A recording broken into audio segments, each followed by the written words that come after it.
Hello guys, আমি আপনাদের আজকে একটি মজাদার ক্রিস্পি চিকেন রেসিপি করে দেখাবো। এটা আমার ছোট ভাই রাহুলের খুব প্রিয় একটা রেসিপি, তাই আজকে আমি ওর জন্য এটা করে দেখাচ্ছি। চিকেনটা প্রথমেই ভালো করে ধুয়ে কেটে সুন্দর করে রেখেছি।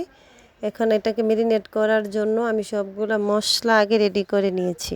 এখানে লেবুর রস আছে, রসুন, আদা বাটা, টমেটো কেচাপ, তারপরে হচ্ছে সয়া সস, মুরগির মশলা, মরিচের গুঁড়ো, হলুদ গুঁড়ো, জিরে গুঁড়ো, ধনে গুঁড়ো, তারপরে আছে লবণ এবং টেস্টিং সল্ট। প্রথমে আমি লেবুর রসটা দিয়ে ভালো করে মেখে নিব। মুরগিটাকে ভালো করে ম্যারিনেট করে নিচ্ছি। এটা দিলে খুব একটা সুন্দর একটা ফ্লেভার আসে লেবুর রসটা দিলে। তারপর আমি একে একে বাকি সবগুলো মশলাই অ্যাড করব। এখন প্রথমে দিয়ে দিচ্ছি 2 টেবিল চামচ রসুন বাটা, দুই চা চামচ আদা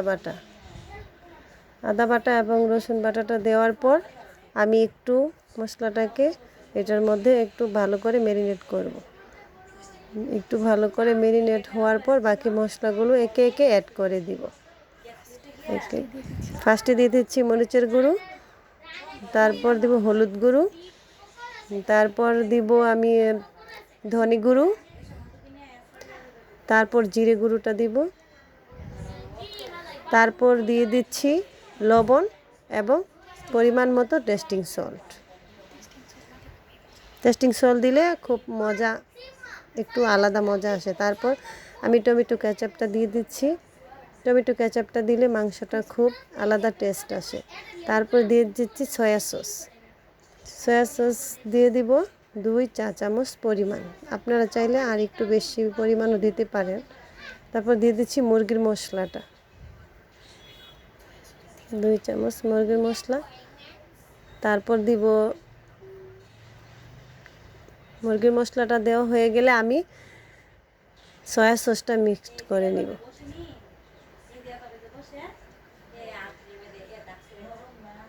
সয়া সস দিয়ে দিচ্ছি 2 চা চামচ দিয়ে আর একটু পরিমাণ, আর হাফ চা চামচ পরিমাণ। আপনারা চাইলে আর একটু বেশি দিতে পারেন, কিন্তু আমি যেহেতু লবণ দিয়েছি আগে একটু, তার জন্য সয়া সসের পরিমাণটা একটু আর দিলাম না। এখন আমি মুরগির কাটা স্থানগুলোতে ভালো করে মশলাটা ম্যারিনেট করে নেব। ভিতরে ভালো করে হাত দিয়ে ঢুকিয়ে মশলাটাকে ম্যারিনেট করতে হবে খুব, যেন এটা ভিতরে খুব ঢুকে এবং মাংসটা ভাজার সময় যাতে ক্রিস্পি হয়, তার জন্য আমি মুরগিটা একটু ভালো করে কেটে নিয়েছি। ভিতরে এখন মশলাগুলো আমি ভালো করে ঢুকিয়ে দিচ্ছি। কাটা জায়গাগুলোতে একটু করে ভালো করে ঢুকিয়ে দিব, যাতে মশলাটা ভালো করে ঢুকে যায় এবং প্রত্যেকটা মাংসের মধ্যেই টেস্টটা আসে। ভালো করে উল্টে পাল্টে মুরগিটাকে ম্যারিনেট করে নিয়েছি। ভালো করে আমার এখন ম্যারিনেট করা হয়ে গেছে। এখন আমি এটাকে 20 মিনিট রেস্টে রেখে দিব। তারপর দেখেন বন্ধুরা কি সুন্দর হয়েছে।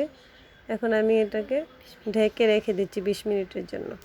তারপর আমরা কড়াইতে তেল গরম করতে দিয়ে দিচ্ছি। এখন 20 মিনিট হয়ে গেছে, আমি ফিরে এসেছি আমার ম্যারিনেট করা মুরগির কাছে। এখন আমি এটাকে ভালোভাবে ডুবো তেলে ভেজে নিব।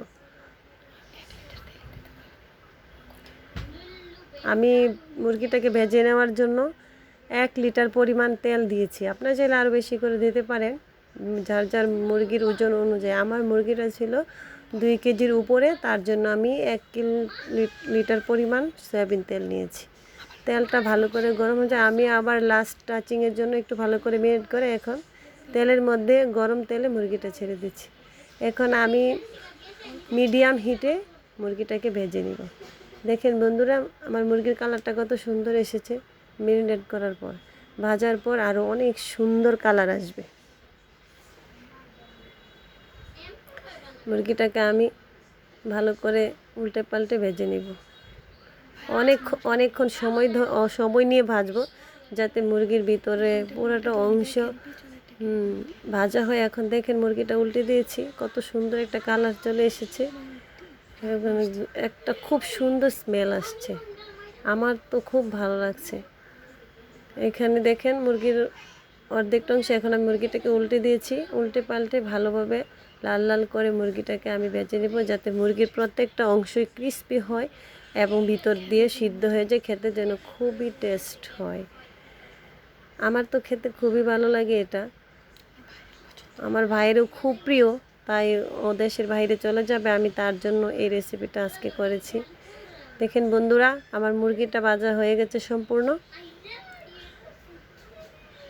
এখন মুরগিটাকে আমি উল্টে পাল্টে দেখব যেন এটা আর কোনো অংশে বাকি না থাকে, আর পুরোটা অংশ ক্রিস্পি হয়, হাড়গুলো যেন ক্রিস্পি হয়। সেই জন্য আমি একটু ভালো করে সময় নিয়ে মিডিয়াম হিটে মুরগিটাকে ভেজে নিচ্ছি। মুরগিটা ভালো করে ভাজা হয়ে গেলে আমি উপর দিয়ে দেখেন কত সুন্দর কালার এসেছে এবং ভাজা হয়ে গেছে, আর মুরগির কাটা অংশগুলো কত সুন্দরভাবে মুচমুচে হয়ে গেছে। এখন ভালো করে ভাজার পর আমি মুরগিটাকে কড়াই থেকে সাবধানে এটাকে আমি কি করব, তুলে নিব, যাতে কোথাও পরে টরে না যায়।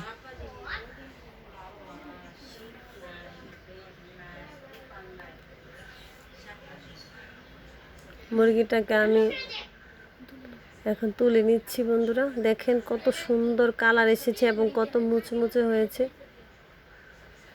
দেখেন পিছনের অংশটা আমি দেখিয়ে দিচ্ছি। আমি এখন ভালোভাবে মুরগিটাকে উঠিয়ে নিব।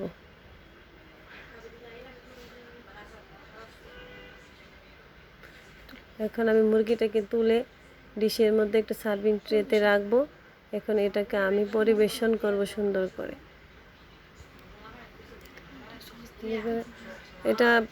এটা সস দিয়ে খেতে খুবই মজা, তাই আমি একটা বাটিতে সস নিয়ে নিচ্ছি এবং আমি কিছু সস মুরগিটার উপরে ঢেলে দিব। আপনারা চাইলে এটা ধনেপাতা বাটা, মেয়োনিজ দিয়েও খেতে পারেন।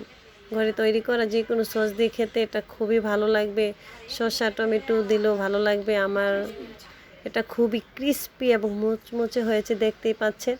খেতে অনেক ইয়াম্মি এবং সুস্বাদু হবে, দেখে বোঝা যাচ্ছে। আর দারুণ একটা স্মেল এসেছে। এই যে দেখুন, আমি ভেঙে দেখেছি যে কতটা ক্রিস্পি হয়েছে। আপনারা বাসায় চাইলে ট্রাই করে